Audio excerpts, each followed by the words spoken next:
1951년 1월 20일, 한반도는 전쟁의 상흔으로 신음하고 있었습니다. 중공군의 개입으로 전세는 또다시 급변했고, 우리는 1.4 후퇴라는 쓰라린 후퇴의 길을 걷고 있었죠. 살기 위해 정든 고향을 등지고 남으로 향하던 수많은 피난민들은 추위와 굶주림 속에서 오직 한 가지 희망만을 품었습니다. 바로 생존이었죠.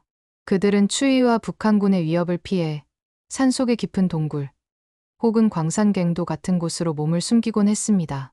충청북도 단양군 곡계리에 위치한 작은 동굴. 그곳도 다르지 않았습니다. 수백 명의 피난민들이 빽빽이 들어차 서로의 온기에 의지하며 얼어붙은 몸을 녹이고 있었습니다. 하지만 그날 밤, 그들이 마지막 희망으로 삼았던 그 동굴이 가장 끔찍한 절망의 현장이 될 줄 누가 알았겠습니까? 그저 살아남으려 했던 죄밖에 없던 민간인들에게 하늘에서 죽음이 쏟아져 내린 비극이 발생하고 말았죠. 과연 그날 곡계굴에서는 무슨 일이 벌어졌던 걸까요? 오늘 우리는 전쟁의 광기 속에 묻혀버린 그 단양 곡계굴 폭격 사건의 비극적인 진실을 파헤쳐보려 합니다. 1951년 1월 20일 정오경, 추위를 피해 단양군 곡계리에 위치한 한 동굴에 피신해 있던 수백 명의 피난민들은 상상치 못한 재앙을 맞닥뜨렸습니다. 그날 미군 정찰기는 이 동굴을 북한군의 은신처로 오인했습니다. 이윽고 미군 폭격기 2대가 출격하여 동굴 입구를 향해 폭탄을 투하하기 시작했죠. 우리는 동굴에 피신해 있는 민간인이다. 아무리 외쳐도 그들의 목소리는 굉음에 묻혀버렸습니다. 동굴 입구는 폭격으로 인해 무너져 내렸고 미군은 지근거리에서 기관총 사격까지 퍼부었습니다. 그야말로 지옥이 따로 없었습니다. 동굴 안에 갇힌 사람들은 탈출할 수도 저항할 수도 없었죠. 폭격은 수십 분 동안 이어졌습니다. 동굴 입구가 완전히 막히자 그 안에 갇힌 사람들은 산채로 매장되는 공포에 시달렸습니다. 차가운 겨울 공기는 폭격으로 인해 더욱 얼어붙었고 동굴 안은 생지옥으로 변했습니다. 그때 저는 10살도 채 안 되었을 때였지만 그날의 소리는 아직도 제 귓가에 생생합니다. 하늘에서 굉음이 들리더니 갑자기 동굴 입구 쪽에서 펑, 펑 하고 터지는 소리가 났어요. 땅이 흔들리고 돌멩이들이 막 튀었죠. 사람들이 비명을 지르고 아이들은 울고불고 난리가 났습니다. 다들 살겠다고 동굴 안쪽으로 더 깊숙이 들어가려고 발버둥 쳤어요. 저희 가족도 겨우겨우 안쪽으로 피했는데 바깥 상황은 상상조차 할 수 없었죠. 그저 무서워서 덜덜 떨고만 있었습니다. 김성순 씨처럼 어린 나이에 그 끔찍한 경험을 한 이들은 70여 년이 지난 지금도 그날의 충격을 잊지 못하고 있습니다. 당시 곡계굴에는 약 300명에서 많게는 600명에 달하는 피난민들이 숨어 있던 것으로 추정됩니다. 이들은 대부분 여성과 노인, 그리고 어린아이들이었습니다. 폭격으로 인해 동굴 입구가 막히자 미처 빠져나오지 못한 사람들은 질식하거나 무너진 돌무더기에 깔려 처참하게 죽어갔습니다. 일부 생존자들은 폭격이 끝난 후에도 며칠 밤낮을 갇힌 채 희망 없는 기다림을 이어가야 했습니다. 간신히 외부와 연결된 틈새로 소리를 질러 구조를 요청했지만 도움은 쉽사리 오지 않았죠. 이들에게 가장 고통스러웠던 것은 육체적인 고통뿐만이 아니었습니다. 바로 왜? 라는 질문이었습니다. 왜 자신들이 아무런 죄도 없이 이렇게 죽어야만 하는가? 그 질문은 그들의 마지막 순간까지, 그리고 살아남은 자들의 평생을 괴롭히는 물음이 되었습니다.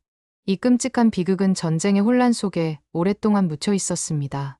그저 전쟁 중 발생한 우발적인 사고 정도로 치부되었고 희생자들의 아픔은 제대로 조명받지 못했습니다. 하지만 유족들과 생존자들은 그날의 진실을 잊지 않았습니다. 70년이 넘는 세월 동안 그들은 침묵의 벽을 허물기 위해 끊임없이 목소리를 내왔죠. 2000년대 후반, 진실과 화해를 위한 과거사 정리위원회가 발족되면서 비로소 단양 곡계굴 폭격 사건에 대한 본격적인 조사가 이루어졌습니다. 동굴 내부에서 이루어진 발굴 작업은 당시의 참혹함을 생생하게 증언했습니다. 좁은 공간에 겹겹이 쌓인 유해들, 그리고 급박했던 그들의 마지막 순간을 보여주는 듯한 유품들이 발견되었습니다. 이 유해들은 단순한 뼈 조각이 아니라 사랑하는 이들의 마지막 흔적이자 억울하게 죽어간 수많은 생명들의 절규였습니다. 어머니는 저에게 늘 그날의 이야기를 해주셨어요. 어머니의 친구가 바로 그 동굴에서 돌아가셨다고, 살려달라고 애원하던 소리가 아직도 귓가에 맴돈다고요. 저는 어머니의 한을 풀기 위해서라도 이 진실이 제대로 알려져야 한다고 생각합니다. 다시는 이런 일이 일어나서는 안 되잖아요. 전쟁이 아무리 참혹해도 민간인을 향한 폭력은 용서받을 수 없습니다. 이것은 단양 곱개굴 폭격 사건 유가족들의 한결같은 목소리입니다. 진실화위원회는 이 사건이 명백한 민간인 학살이자 미군에 의한 오인 폭격임을 공식적으로 인정하고 정부의 희생자들에 대한 명예 회복과 배상을 권고했습니다. 하지만 여전히 많은 피해자들이 제대로 된 보상을 받지 못하고 있고 당시 폭격을 가했던 미국 정부의 공식적인 사과도 이루어지지 않고 있습니다. 역사는 기록되지 않으면 잊히고 잊힌 역사는 반복될 수 있습니다. 단양 곱개굴 사건은 전쟁의 광기가 얼마나 무고한 민간인을 희생시킬 수 있는지를 여실히 보여주는 아픈 교훈입니다. 군사적 판단이라는 명목 아래 자행된 오인 폭격은 수백 명의 삶을 송두리째 앗아갔고 살아남은 이들에게는 평생 지울 수 없는 상처를 남겼습니다. 단양 곱개굴 폭격 사건은 한국전쟁이라는 거대한 비극 속에 가려져 오랫동안 잊혀있던 우리 현대사의 가장 비통한 사건 중 하나입니다. 이념의 대립과 전쟁의 혼란 속에서 무고한 생명들이 어떻게 탐욕과 무능, 그리고 오인으로 인해 비참하게 희생될 수 있는지를 여실히 보여주는 사건이죠.